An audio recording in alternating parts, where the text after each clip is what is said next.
The 2024 college football season is just going to be one of those years that we talk about for a long, long time. The way that people discuss the 2007 season being one of those all-time years, I believe, is going to be a similar way in which we discuss the 2024 season. That'll make a little bit more sense as we talk about that throughout the course of this show. But welcome into the Hard Count, baby. It is Wednesday, August 28th. 2024, last one on the face of the planet, and we're so glad to have you here, man. If you are just finding us for the start of the glorious thing that is the 2024 college football season, you're probably a college football sicko. Welcome home. We're glad to have you here. It's college football every single day. This show specifically talks about college football in a way that, quite frankly, we believe college football diehards want it talked about. Not doing the clickbait thing, not doing the hot take thing just to get a reaction and create some traction. Like we respect the people too much that make the sport what it is. We respect the fan bases too much. Like that's how we get down. So if that sounds like something you're interested in, make sure you're subscribed right here. We got a lot to jump into today.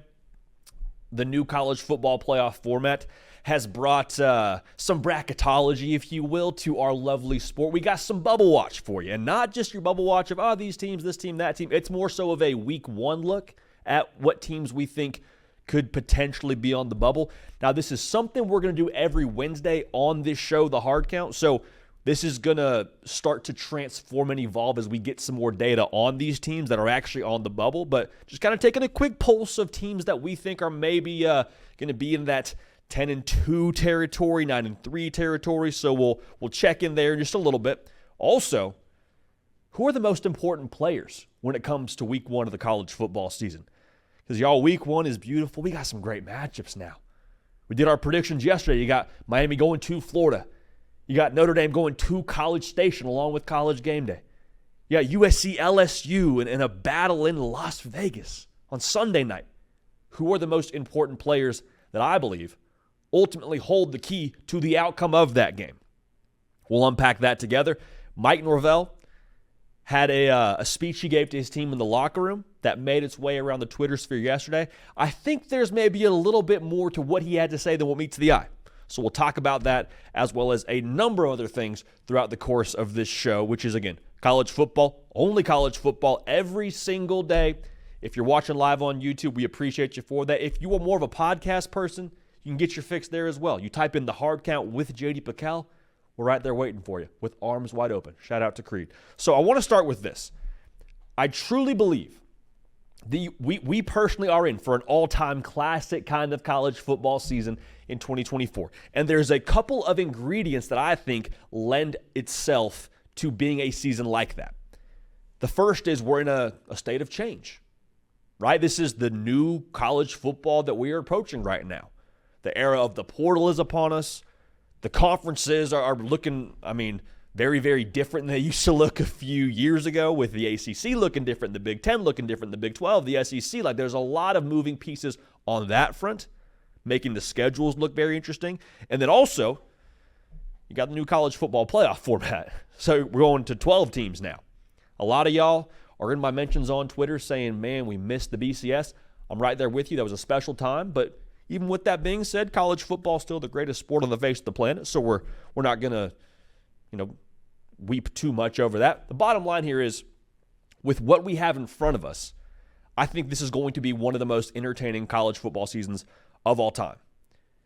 Go back to what I said a second ago.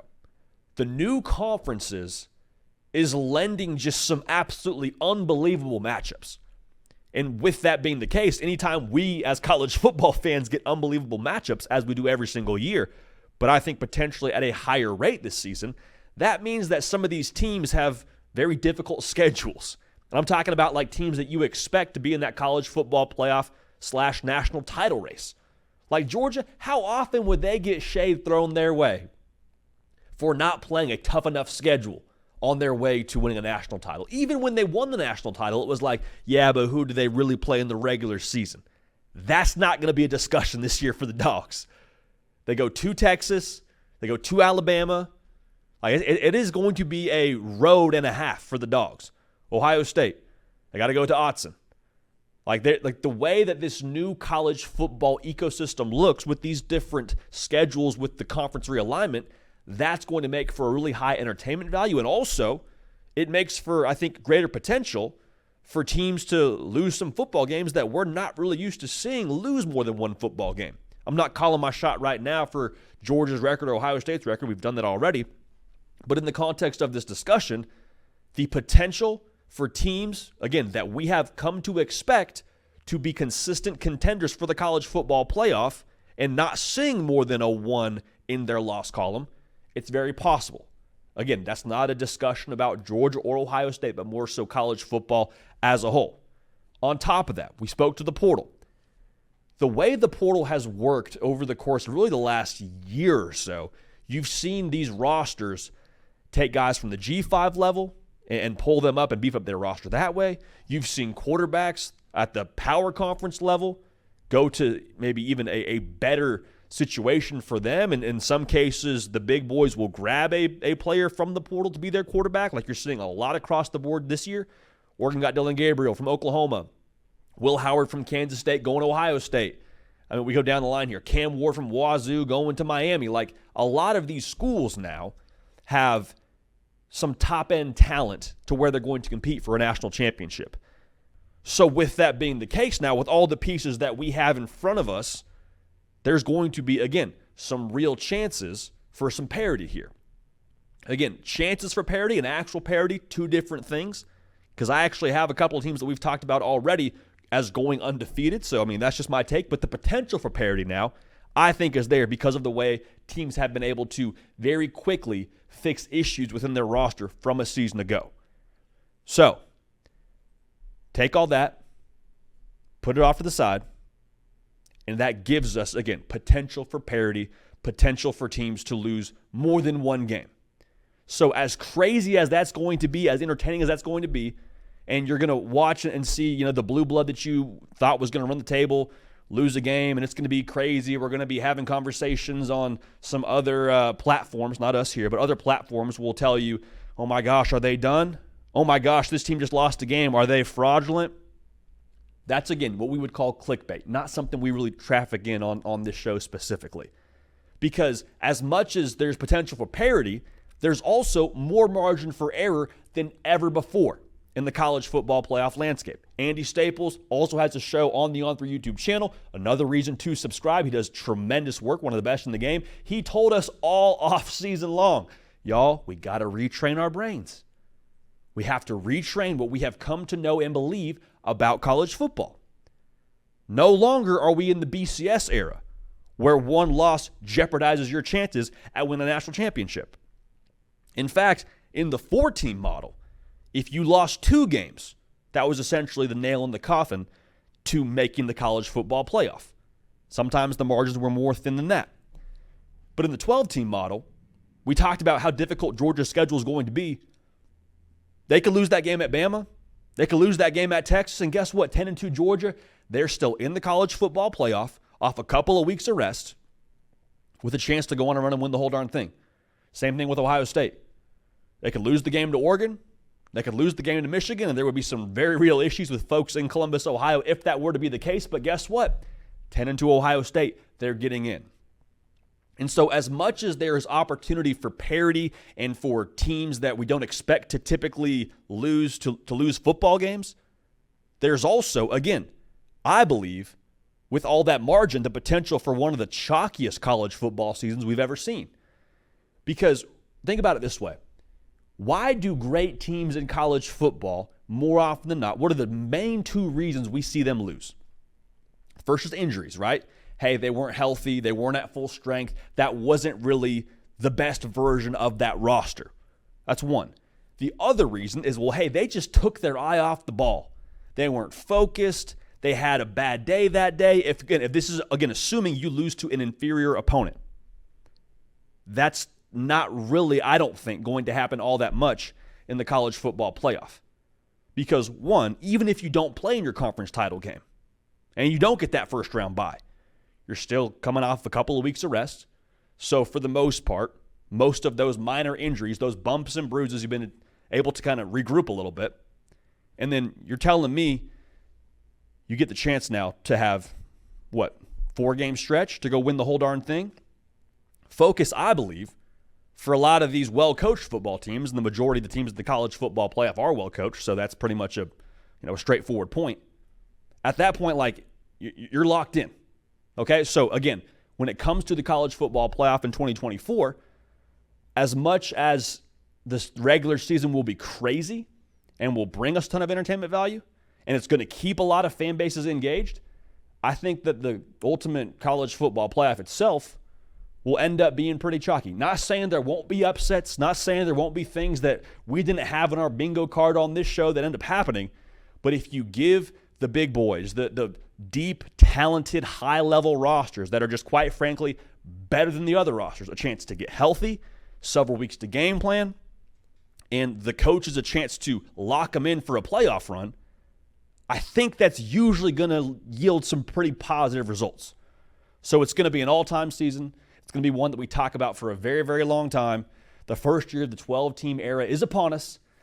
First year of the 12-team playoff era is upon us, rather, and it's going to be a good time.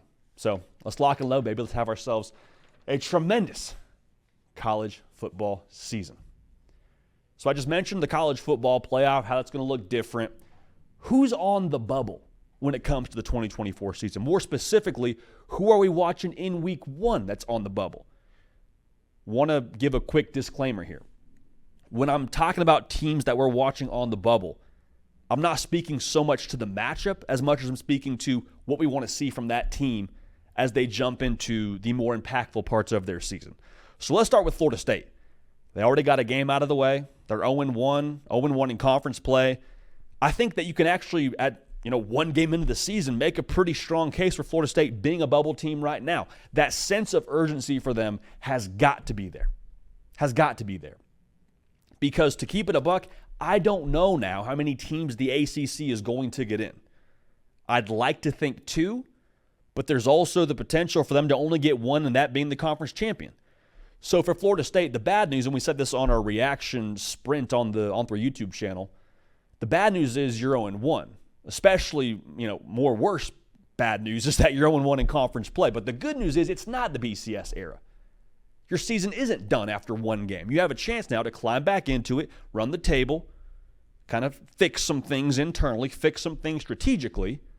You go in the ACC, everything is still in front of you. You can still go compete for a national title and all that. It's very obvious, though, now for Florida State, they have to, at the very least, I think, tinker with their equation. Because what I mean by that is when we saw Florida State in Ireland against Georgia Tech, we weren't surprised by what we saw from DJU, contrary to what Twitter culture would tell you. He did exactly what we expected. Dink and dunk, be efficient, 70% completion percentage. They didn't push the ball downfield a whole lot, even though you should give him credit for pushing the ball downfield when it mattered, but that is what it is. We expected Florida State to be a run the football, stop the run, play good defense kind of team. And a friend of mine, Jake Crane, I thought put it perfectly on Twitter. The issue was for Florida State that when they had no plan A of running the football, playing tough defense, their plan B was not really all that awesome. They didn't have the jab that we've spoken about a lot on this show, which is you would hope some sort of pass game that can make the opposition pay. That wasn't there. So they play Boston College on Monday of this week. Just saying now, last year, Boston College gave all Florida State could handle and then some. All they wanted and then some. It was 31-29 was the final. So I think Florida State will rebound. I think they'll bounce back. I think they'll be able to kind of get back on the right side of things just because I believe in Mike Norvell. I believe in that roster. But Florida State now, you can't drop another one and feel all that great about your chances, especially because that'd be a loss to Georgia Tech and Boston College. I don't think it'll happen. I think Florida State will win, but in some ways you look at Florida State and you're like, all right, yeah, they're probably in bubble territory as much as you can be 1 game into the college football season. So still a lot in front of them. Michigan, I think right now, without playing a game, you look at their, path to the college football playoff. 9-3, I think would leave you out. They got 3 big games: Texas, Oregon, Ohio State. Can you go 1-2 in that stretch? You get Texas at the crib next week. That's going to be awesome, dude. That's one of those games we've had circled for a while now, on this show at least. You play Fresno State in this game, or in this week rather. What I want to see is the pass game rev the engine a little bit. regardless of who's in the game at quarterback. Again, I expect both quarterbacks to play, whether it be Davis Warren or Alex Orji. I want to see what they have under the hood there. Rev the engine a little bit. Because when you get into a game against Texas, with how talented that roster is, it's too late to turn it on once you play them. It's too late to say, okay, now we go. Like, you got to have the exact same tempo when you play Fresno State as you do against Texas, as you do against Oregon, as you do against Ohio State. So I want to see their quarterback play a little bit comfortable, because that's what it's going to take to make a college football playoff appearance. Just telling you right now. The defense, I don't question. The run game, I don't question. The offensive line, I don't question. The question that I have is, do you have a change-up pitch?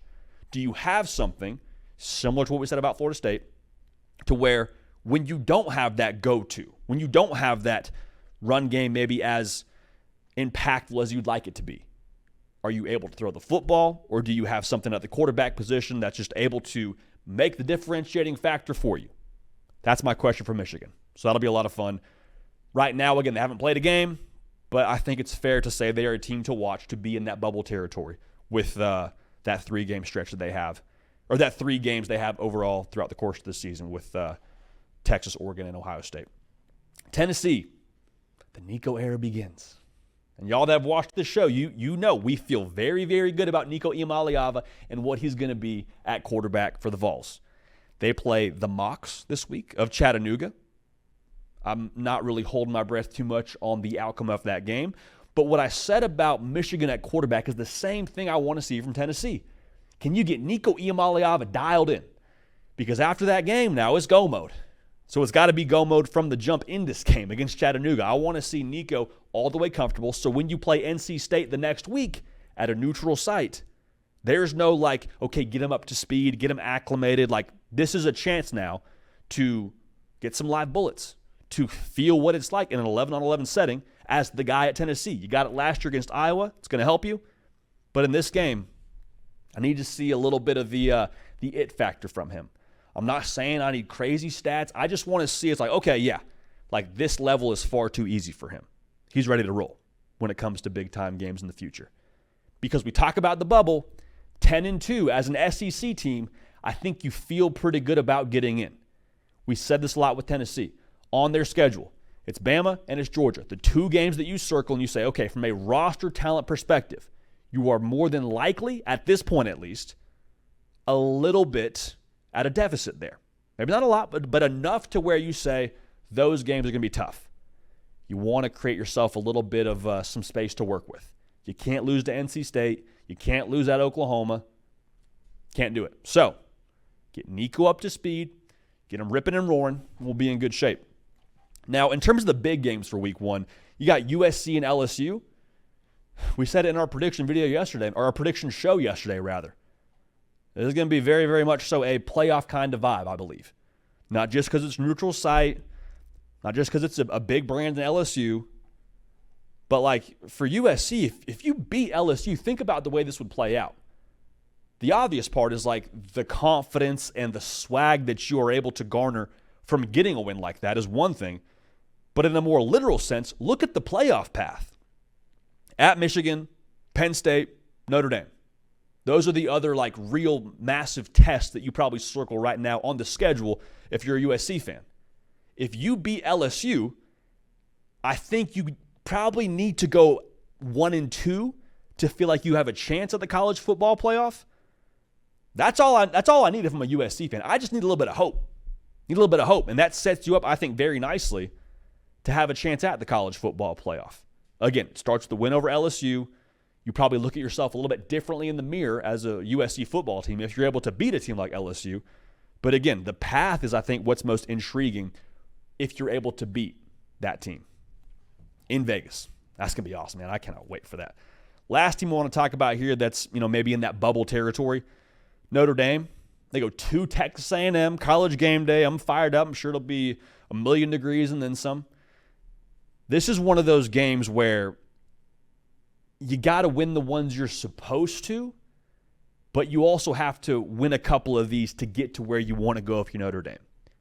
Like, they have, similar to these other teams we've talked about, like sort of a few big matchups you circle. At A&M is this one, Florida State, and then at USC. You probably got to go 1-2 in that stretch. And in this game, I think you want to make a pretty solid impression for yourself and also for the people that are ultimately going to be making some decisions on the college football playoff down the line.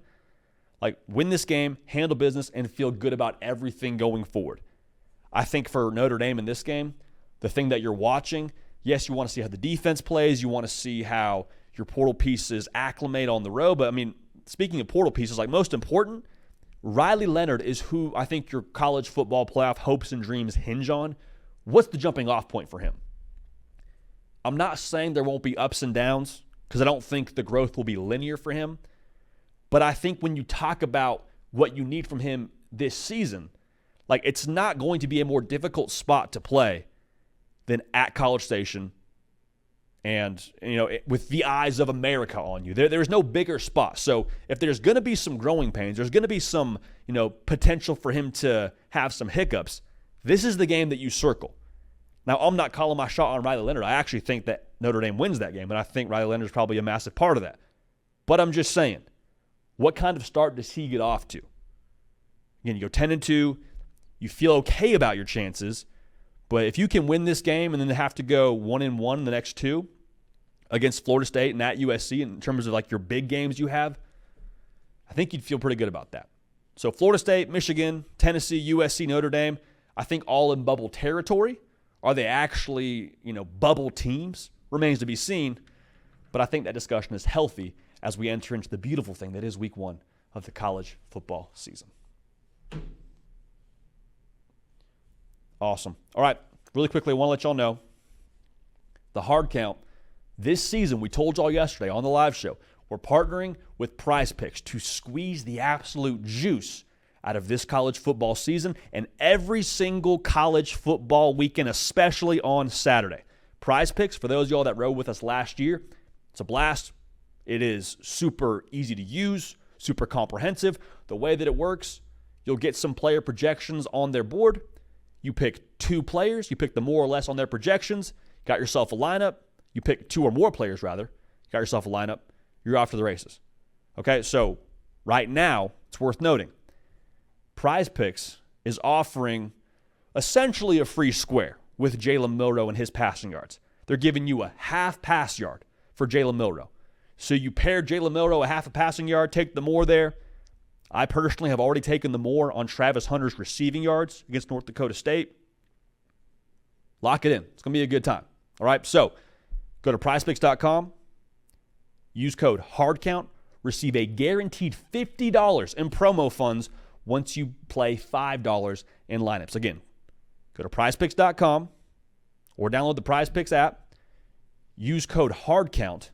Receive a guaranteed $50 in promo funds once you play $5 in lineups. Again, super easy to use, safe, easy withdrawal, win real money making correct picks. Prize Picks, again, bringing all of the action to us this year on this show, The Hard Count. We'll also tweet out our lineups over on my socials, at Jody Piquel on Twitter and on Instagram. So I guess post on Instagram and tweet on Twitter, X, whatever they're calling it. Prize Picks, let's get after it. All right. So we've talked a lot about the big matchups, a lot about the major games for this season, or for this week rather, as we kick off the college football season. Who are the most important players when it comes to week 1 of the college football season? I said it yesterday, Florida and Miami. I think the most important player in that game, but definitely for Florida, is Trey Wilson, wide receiver. True sophomore. The reason why I think he's so important is because he is the most dynamic player in this game, the most dynamic player on Florida's offense. And if you get him going early in this game, and they will try to get him going early, you unlock Pandora's box for the way that Miami has to defend you. Like, again, I said this before. It'll be jet sweeps. It'll be quick game. It'll be vertical.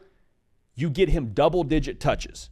And when that happens, 1, you get your best player of the football and allow him to impact the game early. That's the obvious part. The other part is you can, over the course of the game now, even use him as a decoy. Because once Trey Wilson has 75 yards in the first half and a touchdown, you start to really pay extra attention to number 3. And when that happens, we got counter in the run game going. We got other wide receivers getting open, whether it be Shamir Dike or Andy Jean or Mizell. Anybody that you want to talk about gets more space to work with because there's more attention paid to Trey Wilson. So however you slice it, if Trey Wilson has a big game, I believe that is a prerequisite to Florida winning that football game. Now, on the other side of things, I think you could also make a very strong case for Cam Ward being one of the most important players of week one. And this is just a layup. Like, I've talked so much. I mean, you've heard me ad nauseum now say this. Hey, the Swamp's a tough place to play. Hey, new pieces for Miami. Hey, can they handle that atmosphere? And the reality is, if Cam Ward walks out there and just gets buckets, like, that could be the way this game goes. I said it yesterday, I'll say it again. There's a very real possibility that Cam Ward walks out there in the Swamp, his pulse stays pretty level, and he's just him that day. And I promise you, when your quarterback is able to set that competitive temperature that we're not going to flinch, everybody else on that team feeds off of that and will follow him as he goes. So Cam Ward, we know what he brings from a skill set perspective. This offense as a whole under Shannon Dawson will go through number one in Cam Ward. But I'm just saying, how he responds to the Swamp overall could just be the difference maker. Could change the entire complexion of the game. Another big game, you got Georgia, you got Clemson. Peter Woods, another true sophomore, you need a legacy game from him to beat Georgia. Okay, he's 6'3", 315. My question for him and the task for him is, can you anchor the defensive line? Can you hold it down on the line of scrimmage? Because Georgia's offensive line, I mean, they're some studs now, right? Like they're some maulers. And Georgia is going to, I believe, try to establish the line of scrimmage. Pretty obvious. I don't think Peter Woods needs to, like, stuff the stat sheet and have 3 tackles for a loss and a pass deflection and, 5 tackles. Great if he does. But his task for me, again, can you anchor the line of scrimmage and just allow us to hold our water up there? Because if you're able to eat up a block or 2 blocks, Barrett Carter has a chance to knife in there and get a tackle. You allow the rest of this defense to swarm and give yourself a chance. That's really what this is all about to me. This is all about, can you hold the line and give us a chance up front? Okay, I think with what he brings to the table, that is going to be the key for Clemson defensively. That's why he's so massive. Because if he's not able to do that, and Georgia's able to get the run game going, what we said yesterday, everything else opens up for Georgia. Everything else opens up, because then you have to be dishonest with how you play the run. You got to add in a safety. You leave real estate downfield. Georgia's probably at that point, if you're not able to hold it down up front, I mean, they're getting 4 or 5 yards of carry. Like, it gets messy. It gets very, very messy. So Peter Woods, a massive part of what Clemson needs to do to win this football game against Georgia. Now, Jeremiah Love is a running back for Notre Dame. He is lightning in a bottle. And I said it yesterday, I think he is a guy that is going to be a name everybody knows in the college football public after Saturday. Because the thing with him is, in a game like this, where I think roster talent with Notre Dame and Texas A&M is pretty similar, you need someone who is the matchup breaker. Like, who is the guy that you're able to find that extra edge in? For Jeremiah Love, both running the football and then however you get it to him in space, whether you want to split him out in the slot, throw him the ball out of the backfield, like, he is one of those guys that I think can be that matchup differentiator for you and find you that extra edge if you match him up on a linebacker or a safety can't tackle him in space, whatever it looks like. They're going to be creative with it. I believe Mike Denbrock will make it a point to feed him the football. And the thing, too, we talk so much about all the speed that Notre Dame has on the perimeter. A&M knows that. Like, A&M's going to, I believe, honor that to some degree. If they don't, well, then goes to Riley Leonard. Can you hit the shot downfield? That's one part of this. But I think they'll do a pretty good job trying to defend that, at least early. The thing with Jeremiah Love is he's that guy that holds that presence for you, I believe, underneath. Him and the tight ends for Notre Dame. Check it down to him, 5 yards, let him work, turn 5 into 15, we're off and running. That's the way that Jeremiah Love, I think, can impact this game. Last player I want to talk about here, LSU linebacker Harold Perkins. In this game against USC, I think it's going to be about possessions. I think that we talk about the improvement needed for both sides on defense. You hope that reflects itself if you're a USC and an LSU fan, but it really could come down to who has the ball more times. in that kind of spot, when it's about who has the ball more times, Harold Perkins, I believe, at worst is a havoc wreaker. At best, he's a possession getter. He forced 3 fumbles last year, had a pick. I think he's capable of doing more than that. I believe with Blake Baker now calling the shots for LSU defensively, they are going to let him cook. They're going to play to his skill set. Now, is that he's coming off the edge every play and trying to sack the quarterback? Probably not, but you hear what I'm saying. They're going to utilize the heat-seeking missile that Harold Perkins is, and if he's able to create mayhem like we've seen him do now multiple times, that's going to change the entire complexion of this game. If he can steal possessions, LSU will win. So Harold Perkins, in that way, absolutely one of the most important players of Week 1. Trey Wilson from Florida as well, the receiver. Cam Ward from Miami, the quarterback. Both those guys will have a massive say in what happens in that game. Peter Woods, can you anchor the D-line against Georgia? Just can't get knocked off the ball. If that happens, now it's going to be a long day for Clemson. And then Jeremiah Love, just an absolute weapon in every sense, both underneath, freeing up the vertical pass game, what he does running the football. Like, I'm excited to see him work. So those are our most important players of Week 1 of this college football season. Should be a good time. Moving right along, a lot of y'all are finding us right now as college football season is off and running. It's the best time of the year. It's the best sport on the face of planet Earth. So if you're watching live on YouTube, one, thank you for that. Make sure you're subscribed. If you're listening via podcast, make sure you subscribe there as well. The podcast, I've said this before, I'll say it again. I believe it's kind of like the back row of the concert. Like, hey, you couldn't make time to watch it live or watch it on YouTube, but you're like, you know what? I make time. That's what every great coach will tell you. You have the time that you make. And so for you making time to listen to us on podcasts, we appreciate you so much for that. Go ahead and leave a review and make sure you are subscribing to the feed. So it's no secret, man. One of the biggest games, I believe the biggest game of Week 1, is Miami going to the Swamp. And whenever there's a massive game, it's going to be massive because of the teams involved and the brands. But I think more specifically, this game to me has a little extra oomph to it because of what's at stake. So let's break that down right now. What's at stake in the Florida-Miami game this Saturday? We'll do that right now. But first things first, make sure you are subscribed right here to the On3 YouTube channel. College football every single day. If you're a college football sicko, and listen, we know that you are because you're consuming college football content during the week before you get to Saturday. So thank you for that. But if that's you, go ahead and subscribe and make sure you're dialed in all year long. So to establish what's at stake, I think we have to establish the context around this game. These are two brands where they have tier 1 expectations. Like, yeah, they want to win the conference, and that's probably a goal that Florida is building towards in the future. Not to say they can't get it done this year, but it would be wildly surprising. Miami, they built to a year like this to go win the ACC. But like overall, that is the expectation. Win the conference is the first part of this. They expect to win national titles. And I know some of y'all hearing me say that about Florida are kind of chuckling a little bit, but like look at the track record here for both these schools. They have a very illustrious, rich history and tradition of winning. And so for both these head coaches now going into year 3, this is what we have talked about a lot as a show me year for Napier and for Cristobal. And so if you're expecting tier 1 results, you have to, in my mind at least, have the ability to recruit at a tier 1 level. And so to recruit at a tier 1 level, you need tier 1 results, and those kind of compound on each other. It's kind of a chicken or the egg situation. Did winning come first or recruiting come first?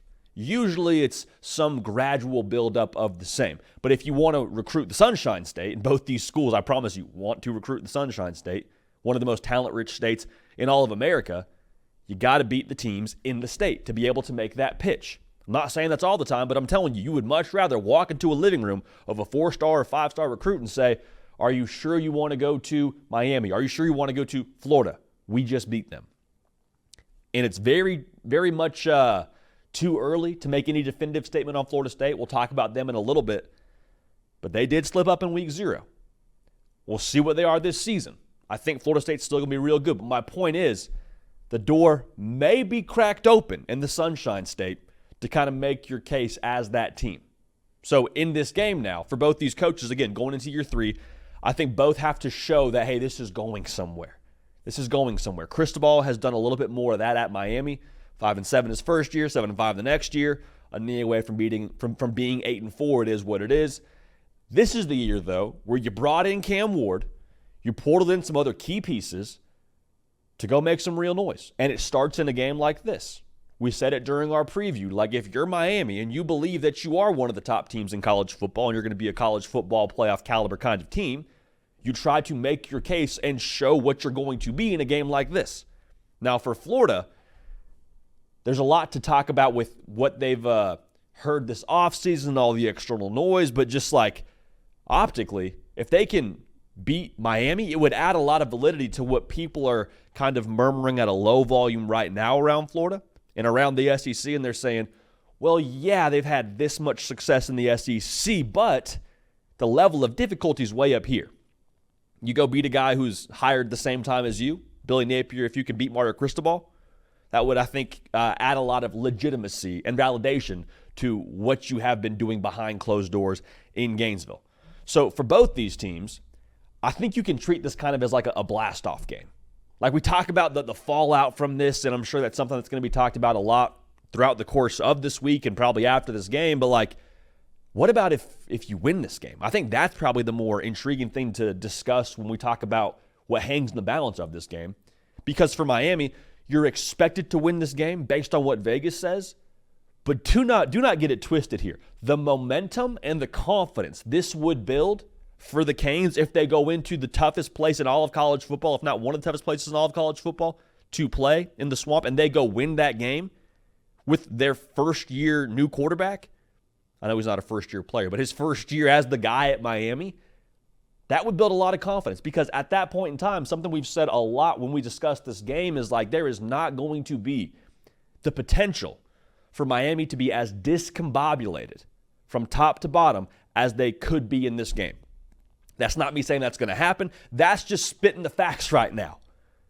From what I just said, raucous environment, quarterback's first time playing with live bullets with his teammates, other key portal pieces from Damian Martinez, Sam Brown. On the offense, like there's a lot here to where you could make an argument for, okay, this is probably as disorganized as it's going to look. And if you go win a game like this against, again, don't get it twisted, a really good roster in Florida, that's the jumping off point. That's as rough as it probably should be throughout the course of this season, and we got to win? What can't we do? What can't we do? Because, again, I don't think there's a more tricky spot that Miami has on their schedule than this game. I understand there's other spots there where you play Florida State and then the Louisville game and all that, but I'm just saying from a build-up standpoint, or the lack thereof for Miami, and the road atmosphere, this is that one. So we'll see here. Now for Florida, this game, winning this game, it doesn't solve all your problems, because how many times have you heard someone sit behind the microphone and say, yeah, hey, look at November for Florida. They got to go play Texas, they got LSU, they got Ole Miss, and they just kind of name all these opponents. Here's all I will say if you're Florida. David killed Goliath, the giant, yes, but before that, he killed a bear and a lion. The point I'm trying to make here is there was a little bit of confidence there before he went and killed Goliath, I have to imagine, because of being able to take down those kind of opponents. So if you beat Miami, if you're Florida, think about the way that you look at the end of your schedule. I think you probably have a little bit extra pep in your step. There's a little bit more of a feeling of like, okay, we've actually performed at a high level before against really good competition. Because Miami now, I've said it before, even if they lose this game, I think they're a college football playoff caliber team. I'm not backing down from that statement based on what happens in this game. If you beat Miami, you feel a lot better about that game against Texas. You feel a lot better about that game against Georgia, about that game against LSU. You see where I'm going with this? The confidence it would build, not just to prove it to the college football public, but to prove it to yourself within that locker room. I think that's massive. I think that makes them dangerous, and I think that would even bring that locker room even closer than they already are, because they've heard all the noise, they've heard all the talking points, they've heard everybody have their take on their schedule, what they don't have on their roster, this, that, and the other. Billy Napier's this and that on the hot seat. You beat Miami, prove it to yourself. You say, okay, us against the world, us in the trenches against all y'all, bring it on. We got some skins on the wall now. Who wants some? That would be the vibe if you're Florida. Now, as much as we talk about the win, here's what I will say with the loss. Because we've said this, social media after this game, y'all, unless your team wins, then, go enjoy it. Or if you're just a college football fan in general, I guess you can enjoy it. But it's like, it's going to be so overreactionary. It's going to be punchline culture at levels we have not seen in a very long time. Because whoever loses, they're going to say, he's not the right guy. Told you, Sunbelt Billy, that's something you hear a lot. Cristobal, man, he can't beat year 3 Billy Napier and what they've had to deal with at Florida. Like, what are they doing? I'm just saying, while some of those things might be funny, while some of those things, if you look at them the correct way, could have some validity to them, it's not real. It's social media. It's Jerry Dog 42 just spouting off at the hip, man. Like, don't buy into that. But what I would say is, as much as this game I don't believe defines either team if they lose, if you win this game, you have to deal with a lot less external noise. A lot less of the distraction of, well, is he the right guy? Well, are they this? Well, are they that? And you can say you tune that out as much as possible, and I think you do try to. I think that's like obviously what every coach and every locker room, every leader tries to communicate is like, hey, keep the main thing the main thing. But we all have cell phones. Unless you're going the Stetson Bennett flip phone mode, which, I can't say I would discourage, honestly, if I'm a player in modern college football right now. But unless you're on the flip phone game, like you're probably in some way, shape, or form catching echoes of whatever somebody is saying about your football team, your head coach, whatever. So that in itself, I think, is another variable that at the very least you have to deal with when it comes to preparation going forward after this game if you lose.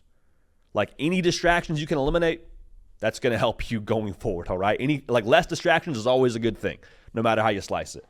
So we'll find out, man, on Saturday. I cannot wait for this one. Again, I think this is the game of the weekend. I think Notre Dame A&M is going to be awesome. I think USC LSU will be tremendous. But this game, to me, because of what I just said, because of what hangs in the balance here, because of what's at stake in this game, in this rivalry game, week 1 of the college football season, just absolutely gorgeous. Cannot wait. So let me know in the comment section what you believe hangs in the balance of this Florida-Miami game. Can't wait. Absolutely cinematic. And speaking of cinematic, we'll get to our thoughts on the Connor Stalions doc here in just a matter of moments. Before we do that, though, I want to talk about the Mike Norvell locker room speech that has slowly started to circulate around college football social media. So if you have no idea what I'm talking about, Mike Norvell, after the game against Georgia Tech, obviously addresses his team. And I'm paraphrasing here, but here's essentially what he was getting at when he addressed them after that heartbreaking loss. Put yourself in their position, too. You're a top 10 ranked team. You're favored by double digits. You're in a foreign country. You're probably questioning a lot of what just happened. Like there's probably some shock factor baked in there. Here's what Mike Norvell said. Again, paraphrasing, this is essentially what he said. He said, everybody knows that we are better than what we just showed.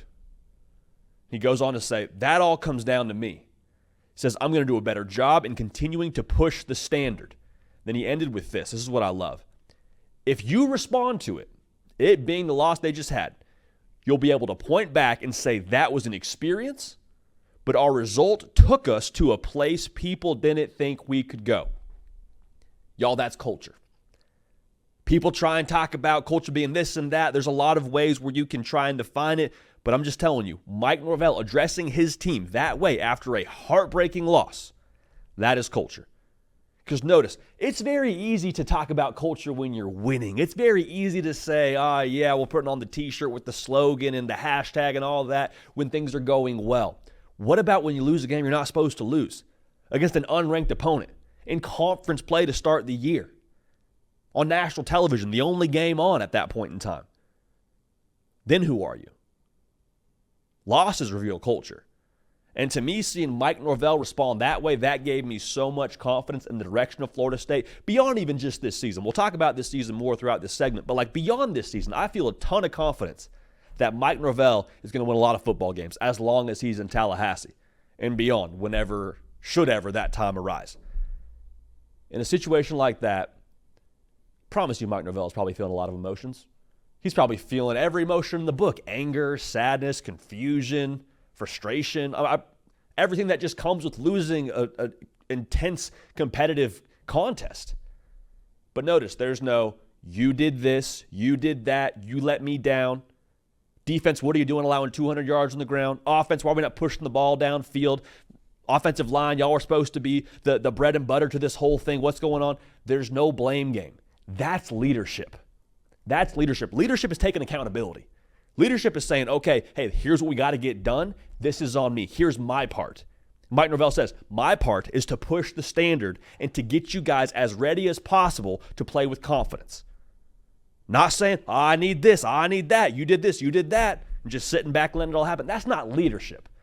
Okay, that's foolishness, and that's not what Mike Norvell brought to the table here. And again, that gives me even more encouragement into what he's doing as the leader here. Again, leader is the key word there for Florida State. I believe what he's saying. I do. I believe that the way that he is speaking about the way they're going to respond from this shows a ton of just foresight for what Florida State has in front of them the rest of the season.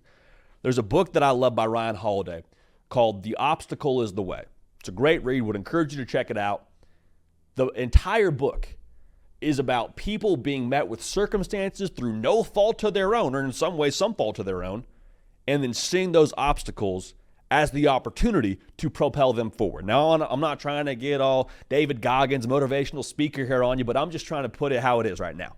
This game can be the catalyst for Florida State should they choose to react and respond the way that Mike Norvell is telling them they need to respond. He's saying, yeah, you can look back on this and say, yeah, that was tough. That was a brutal experience. But guess what? We took that. We responded to it. We allowed it to push us forward instead of bog us down. And we won anyway. And we found a way to move forward. Like for Florida State now, this loss can show you, okay, hey, we got to get better up front some way, somehow. Hey, what we're doing offensively, we probably need to tinker with that. Hey, DJU, we probably need to push the ball downfield a little bit more. Mike Norvell saying, that's on me. I got to prepare us as a team to get better and to do more. I love that. I love that. So it's not a lot of, well, we need to try harder. We need to do this. It's not just beating your head against the wall and saying you want results. That's not leadership. That's not what Mike Norvell's saying. He's saying we're going to use this. We're going to adjust. We're going to respond. We're going to be in good shape. I'd say this, too, for Florida State. What we saw on Saturday, I don't believe is totally indicative of the talent they still have on this roster. Like what we saw in week 0, I'd be very surprised if that's the same thing we see from them when they play football games in November. I could be wrong, but that's just how I feel. There's a lot of talent still on this roster.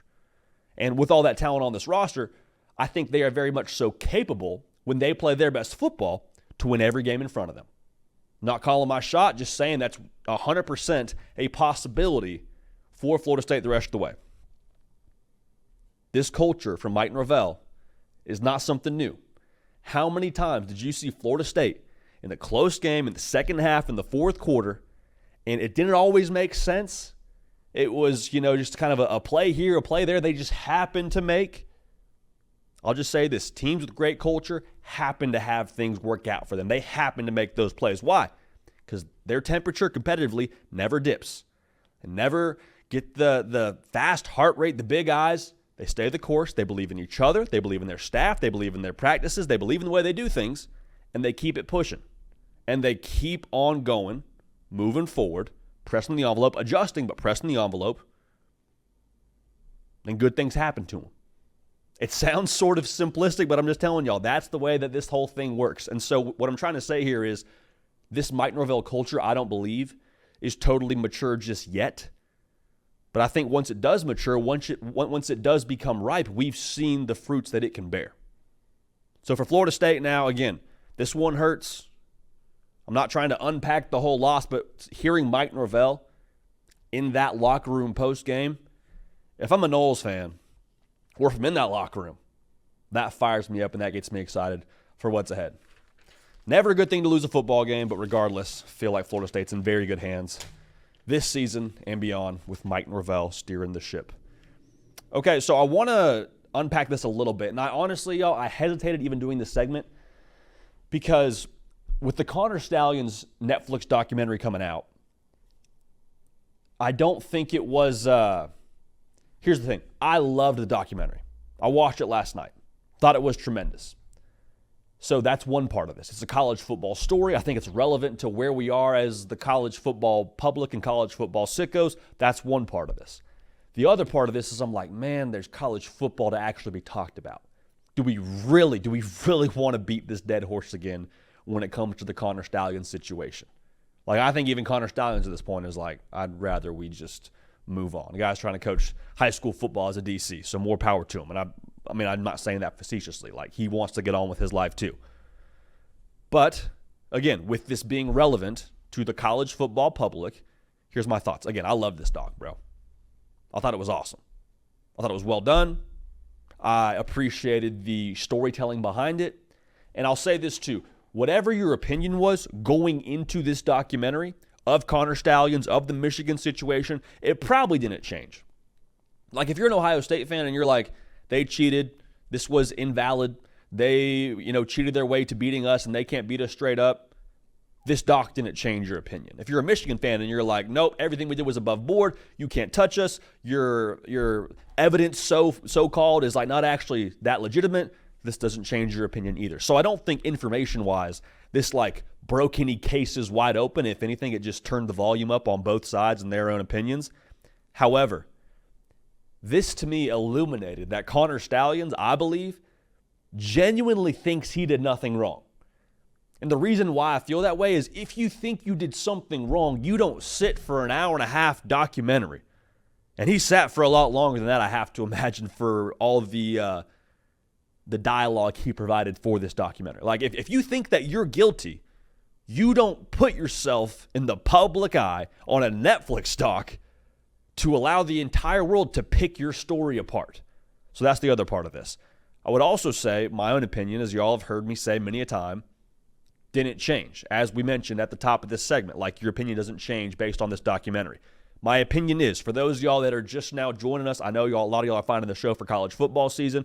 Here's my opinion. As someone who's not an Ohio State fan, not a Michigan fan, I had no dog in the fight, man. I love college football with every fiber of my being. Here's my opinion. Michigan probably cheated. Michigan probably cheated. I do not believe that Connor Stalions was just some rogue staffer, that Jim Harbaugh and company had no idea what was going on. Probably cheated, probably broke the rules. That's one part of this. The other part of this is I am not naive enough to believe that Connor Stalions is the only person in the college football world doing these sorts of things.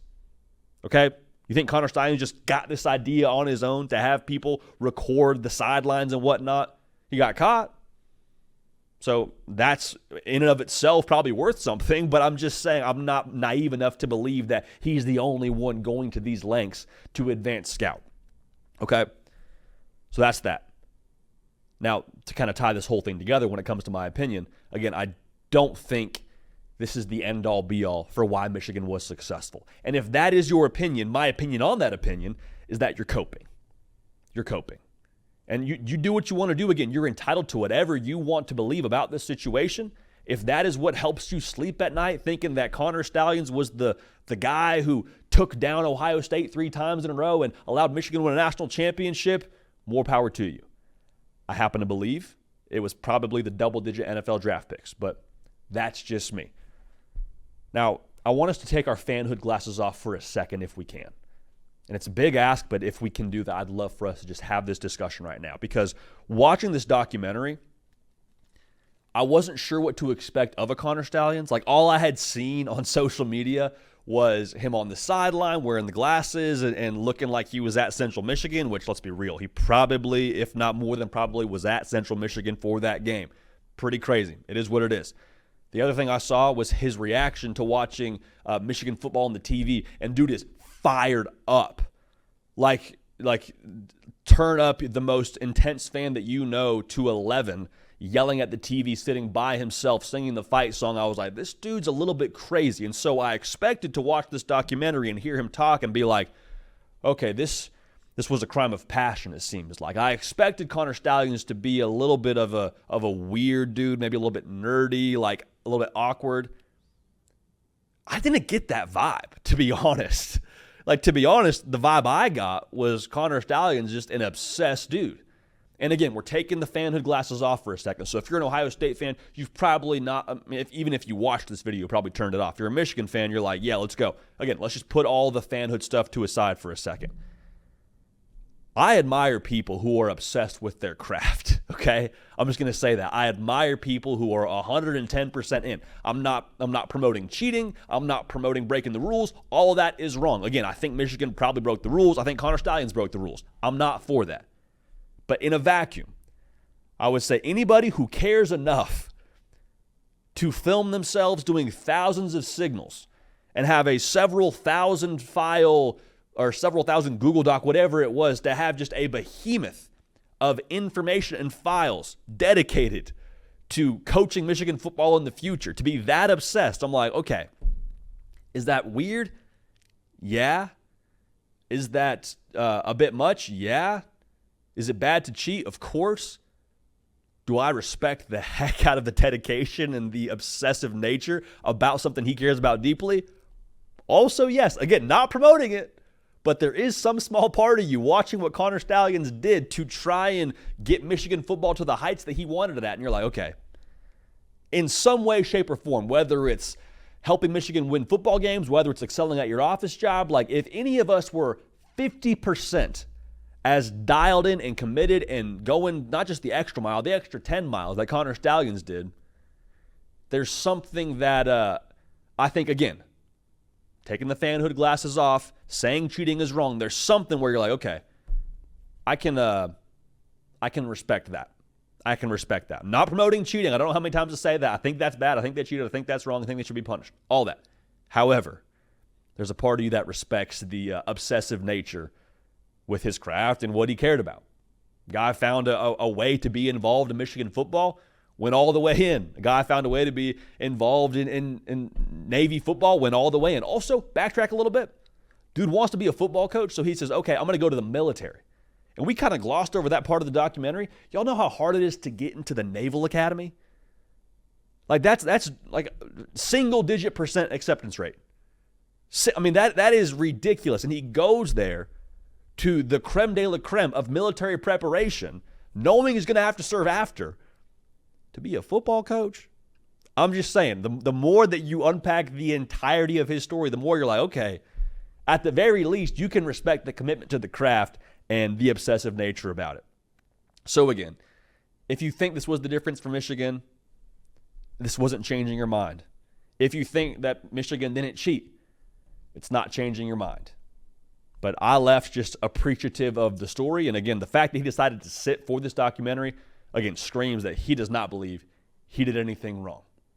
That's his belief. I don't believe that, but that's his belief. And we'll see how this thing plays out going forward, if there is more news to be had about that, which, again, we got college football games. I hope there's not a whole lot more to unpack with that, but it is what it is. All right, I want to let y'all know the Hard Count is brought to y'all today by our friends over at Rowback. Now, you guys that have watched my stories on Friday on Instagram, do a Q&A back and forth. I'm always wearing a Rowback hoodie, always wearing a Rowback shirt. Sometimes I wear a Rowback polo if I'm going somewhere kind of nice, want to dress up a little bit and feel comfortable while doing so. Wear them all the time for a reason. They have the best products on the market when it comes to polos, hoodies, and other items that they offer right now. We're starting to shift now out of the hot summer months into a little bit more some what I would call football weather. Whether you're going to a tailgate or whether you're going to go to a watch party, however you're enjoying your college football Saturday this season, Rowback has got you covered. Also, a little sprinkle on top here, Rowback's also now got everyday shorts. Great pairing, moisture-wicking technology, elastic waistband, comfortable, look good. They're going to take care of you. So, between the most comfortable tees, bathing suits, Rowback is ready for warm weather as well. Rowback has also been proudly leading the NIL charge. They've signed partnerships with college stars like Jalen Milroe and Cade Klubnik, among others. They're becoming the go-to brand for college athletes. If you don't hear anything else, hear this, because I'm about to save us all some money, okay? Use code JD, just those two letters, no periods. Use the code JD on rowback.com for a generous 20% off for all new customers through the end of this week. I don't know if it'll be available after that, but through the end of this week. That's spelled RHOBACK.com. That's 20% off all performance polos, shorts, shirts, hoodies, and more with code JD. All right, we're here, baby. It's game week. It's game week. We need everybody dialed in. If you have not yet subscribed to this channel, let's do so right now. If you have not yet subscribed to the podcast feed, do so right now, baby. We're locking arms. We're attacking college football season. We're going to have the greatest college football season of all time together. We love y'all. We appreciate y'all. For Nick Brake producing the show, for myself, JD Piquel, we're going to keep this party rolling, and we will see y'all next time. Hey y'all, thanks so much for watching. Subscribe to the channel here to make sure you don't miss an episode of The Hard Count. Also be sure to check out other videos on the On3 YouTube channel.